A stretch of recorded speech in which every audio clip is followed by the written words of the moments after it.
ಒಕ್ಕಲಿಗ ನಾಯಕ ಯಾರು ವಿಶೇಷ ಕಾರ್ಯಕ್ರಮಕ್ಕೆ ಸ್ವಾಗತ. ನಾನು ಮಾರುತಿ ಪಾವಗಡ.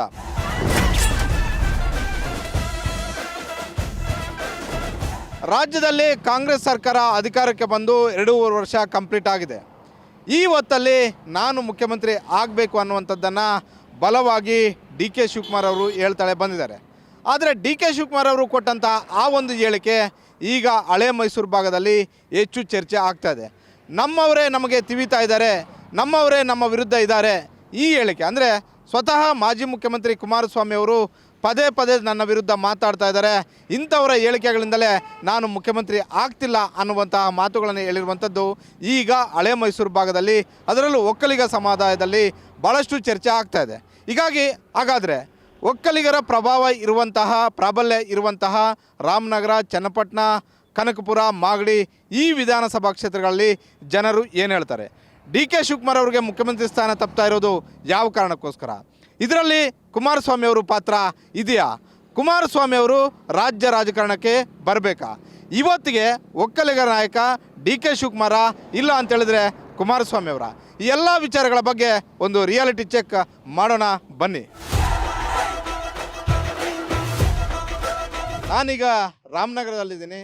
ರಾಮನಗರದ ಜನ ರಾಜ್ಯ ರಾಜಕಾರಣ ಮತ್ತು ರಾಮನಗರದಲ್ಲಿರುವಂತಹ ರಾಜಕಾರಣದ ಬಗ್ಗೆ ಮಾತಾಡಿಸುವಂಥ ಒಂದು ಪ್ರಯತ್ನ ಮಾಡ್ತೀನಿ. ಸಾಹೇಬ್ರೆ ನಮಸ್ತೆ. ತಮ್ಮ ಹೆಸರು? ಡಿ ಕೆ ಶಿವಕುಮಾರ್ ಅವರು ನಾನು ಮುಖ್ಯಮಂತ್ರಿ ಆಗ್ತೀನಿ ಅಂತ ಹೇಳ್ತಿದ್ರು ಚುನಾವಣೆಗೂ ಮೊದಲು. ಈಗ 2.5 ವರ್ಷ ಕಂಪ್ಲೀಟ್ ಆಗಿದೆ, ಈಗ ಮುಖ್ಯಮಂತ್ರಿ ಆಗಬೇಕು ಅಂತಿದ್ದಾರೆ. ಇದ್ರ ಬಗ್ಗೆ ನಿಮ್ಮ ಅನಿಸಿಕೆ ಏನು? ಇದು ಈ ವಾತಾವರಣ ನೋಡ್ತಾ ಇದ್ರೆ ಅವರು ಆಗೋ ಲಕ್ಷಣಗಳು ಇಲ್ಲ, ಕಾಣಲ್ಲ ಯಾವುದೇ ಇದರಲ್ಲೂ. ಆದರೆ ಹಿಂದೆ ಚುನಾವಣಾ ಸಮಯದಲ್ಲಿ ಅವರು ಮುಖ್ಯಮಂತ್ರಿ ಆಗ್ತಾರಂತಾನೆ ಈ ಕಡೆ ಜನ ಸಪೋರ್ಟ್ ಮಾಡಿದ್ದಲ್ವಾ? ಹೌದು, ಆ ಥರ ಇತ್ತು. ಆದರೆ ಆಗಿಲ್ಲ. ಈ ವಾತಾವರಣ ಹಿಂಗಿದೆ. ಇಲ್ಲಿ ರಾಮನಗರ ಶಾಸಕರು ಕಾಂಗ್ರೆಸ್ ಅವರು ಹೆಂಗೆ ಕೆಲಸ ಮಾಡ್ತಾರೆ ಸರ್? ಚೆನ್ನಾಗಿ ಕೆಲಸ ಮಾಡ್ತಾರಾ? ಇಕ್ಬಾಲ್ ಹುಸೇನು ಪರವಾಗಿಲ್ಲ, ಮಾಡ್ತಿದ್ದಾರೆ. ಜಾತಿ ಭೇದ ಯಾವುದು ಏನು ಮಾಡ್ತಾ ಇಲ್ಲ, ಎಲ್ಲ ಕಡೆ ಹೋಗಿ ಮಾಡ್ತಿದ್ದಾರೆ, ಪರವಾಗಿಲ್ಲ. ಈಗ ರಾಮನಗರ, ಚನ್ನಪಟ್ಟಣ, ಮಾಗಡಿ, ಕನಕಪುರ ಇವೆಲ್ಲ ಒಕ್ಕಲಿಗ ಬೆಲ್ಟ್ ಇರುವಂತಹ ಕ್ಷೇತ್ರಗಳು. ಹಳೆ ಮೈಸೂರು ಭಾಗ ಅಂದರೆ ಒಕ್ಕಲಿಗ ಪ್ರಾಬಲ್ಯ ಇರುವಂತಹ ಕ್ಷೇತ್ರಗಳು. ಈಗಲೂ ಕೂಡ ಒಕ್ಕಲಿಗ ನಾಯಕ ಅಂದರೆ ಯಾರು ಅಂತ ಹೇಳ್ತೀರಾ ಅಂತ? ಒಕ್ಕಲಿಗ ನಾಯಕ ಅಂದರೆ ಈ ಕುಮಾರಣ್ಣನೇ ಅವರು. ಇವಾಗ ನಮಗೆ ಕುಮಾರಣ್ಣನೇ ಈ ನಮ್ಮ ಕ್ಷೇತ್ರದಲ್ಲಿ. ಈ ನಡುವೆ ಇವರು ಬಂದು ಇದು ಮಾಡ್ತಿದ್ದಾರೆ, ಇಲ್ಲ ಅಷ್ಟೇ, ಎಲ್ಲ ಕುಮಾರಣ್ಣ. ಆದರೂ ಡಿ ಕೆ ಶಿವಕುಮಾರ್ ಅವರು ಉಪಮುಖ್ಯಮಂತ್ರಿ ಆದಮೇಲೆ, ಈ ಸರ್ಕಾರ ಬಂದಮೇಲೆ ಅವರು ಮತ್ತು ಸಿದ್ದರಾಮಯ್ಯ ಸೇರಿ ಹಲವು 5 ಗ್ಯಾರಂಟಿಗಳನ್ನು ಕೊಟ್ಟರು, ಹಲವು ಯೋಜನೆಗಳನ್ನು ಜಾರಿಗೆ ತಂದರು. ರಾಮನಗರಕ್ಕೆ ವಿಶೇಷ ಆದ್ಯತೆ ಮೇರೆಗೆ ಹಲವು ಸೌಕರ್ಯಗಳನ್ನು ಕೊಟ್ಟರು. ಇದೆಲ್ಲವೂ ಕೂಡ ಕನ್ಸಿಡರ್ ಆಗುತ್ತಾ? ಯಾವುದೂ ಆಗ್ತಾ ಇಲ್ಲ. ಆದರೆ 50-50 ಆಗ್ತಿರೋದು ಅಷ್ಟೇ. 100% ಯಾವುದೂ ಆಗಿಲ್ಲ, ಆಗ್ತಾನೂ ಇಲ್ಲ. ಹೇಗಿದೆ ರಾಮನಗರದಲ್ಲಿ ರಾಜಕಾರಣ? ಏನೇ ಇಲ್ಲ, ವೇಸ್ಟು. ಯಾಕೆ? ಯಾರು ಬಂದ್ರು ಏನು ಕೆಲಸ ಮಾಡಲ್ಲ ಸರ್. ಏನಕ್ಕೆ ನಮ್ಮ ಆಟೋದವ್ರಿಗೆ ಏನು ಸೌಕರ್ಯನೂ ಇಲ್ಲ. ಬೇರೆದಕ್ಕೆಲ್ಲ ಹೆಂಗಸ್ರಿಗೆಲ್ಲ ಬಸ್ ಫ್ರೀ ಮಾಡ್ಬಿಟ್ಟು ನಮ್ಮ ಹೊಟ್ಟೆ ಮೇಲೆ ಹೊಡೆದ್ಬಿಟ್ರು. ಆಟೋ ಹತ್ತಾನೆ ಇಲ್ವಾ ಜನ? ಮತ್ತೆ ಸರ್ 1,000 ಹೊಡಿಯೋಕ್ಕೆ ಸಾಯಂಕಾಲ 500-600 ರೂಪಾಯಿ ಹೊಡ್ಕೊಯ್ತೀವಿ. ವಾರಕ್ಕೆ 5,000 ಫಂಡ್ ಕಟ್ಟಬೇಕು. ಎಲ್ಲಿಂದ ಕಟ್ಟೋದು? ಹಾಗಾದ್ರೆ ನಿಮ್ಮ ಪ್ರಕಾರ ಹೆಣ್ಮಕ್ಳನ್ನ ಫ್ರೀಯಾಗಿ ಕೊಟ್ಟಿದ್ದೇ ಆಟೋದವ್ರಿಗೆ ಬಹಳ ಎಫೆಕ್ಟ್ ಆಗ್ತಿದೆ ಅಂತ? ಅದೇನೆ ತೊಂದ್ರೆ. ಇವಾಗ ಸಾಲ ಇರ್ಲಿಲ್ಲ, ಸಾಲ ಮಾಡ್ಕೊಂಡ ಫ್ರೀ ಬಸ್ ಕೊಟ್ಬಿಟ್ಟು ಏನ್ ಮಾಡೋದು? ಯಾರಿಗೆ ಹೇಳೋದು ಹೇಳಿ ನಮ್ಮ ಕಷ್ಟ? ಆಟೋದವ್ರಿಗೆ ಏನು ಸೌಕರ್ಯನೇ ಕೊಟ್ಟಿಲ್ವಲ್ಲ, ಎಲ್ಲರಿಗೂ ಕೊಡ್ತಾರೆ.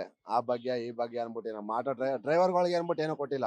ರಾಮನಗರದಲ್ಲಿ ಇಬ್ರು ಕೂಡ ಘಟಾನುಘಟಿಗಳೇ ರಾಜಕೀಯ ಮಾಡ್ತಿರೋದು. ಒಂದ್ ಕಡೆ ಉಪಮುಖ್ಯಮಂತ್ರಿ ಡಿ ಕೆ ಶಿವಕುಮಾರ್, ಮತ್ತೊಂದ್ ಕಡೆ ಕೇಂದ್ರ ಸಚಿವರಾದಂತಹ ಕುಮಾರಸ್ವಾಮಿ ಅವರು, ಮಾಜಿ ಮುಖ್ಯಮಂತ್ರಿ ಕುಮಾರಸ್ವಾಮಿ ಇದ್ದಾಗ ಪರವಾಗಿರ್ಲಿಲ್ಲ.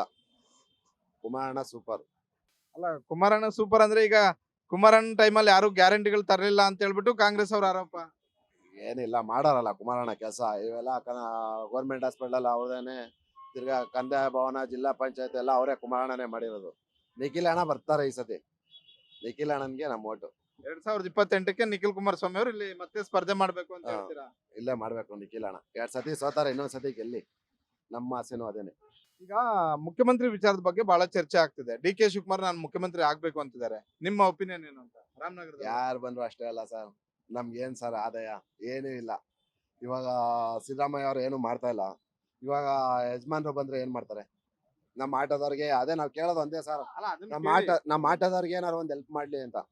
ಅದನ್ನ ಕೇಳಿ, ನಿಮ್ಮ ಕೇಳೋ ಹಕ್ಕಿದೆ. ಆಟೋದವ್ರಿಗೇನು ಮಾಡ್ಲಿಲ್ಲ, ಅವ್ರಿಗೆ ಫ್ರೀ ಬಸ್ ಕೊಟ್ಟಿದ್ರಿಂದ ಬಹಳ ಸಮಸ್ಯೆಗಳಾಗ್ತಿದಾವೆ ಅಂತ ಹೇಳ್ಬಿಟ್ಟು ಕೇಳೋದ್ರಲ್ಲಿ ತಪ್ಪಿಲ್ಲ. ಆದ್ರೆ ಡಿ ಕೆ ಶಿವಕುಮಾರ್ ಅವರು 2.5 ವರ್ಷ ಆದ್ಮೇಲೆ ನಾನು ಮುಖ್ಯಮಂತ್ರಿ ಆಗ್ಬೇಕು ಅಂತ ಬಯಸಿದ್ರು.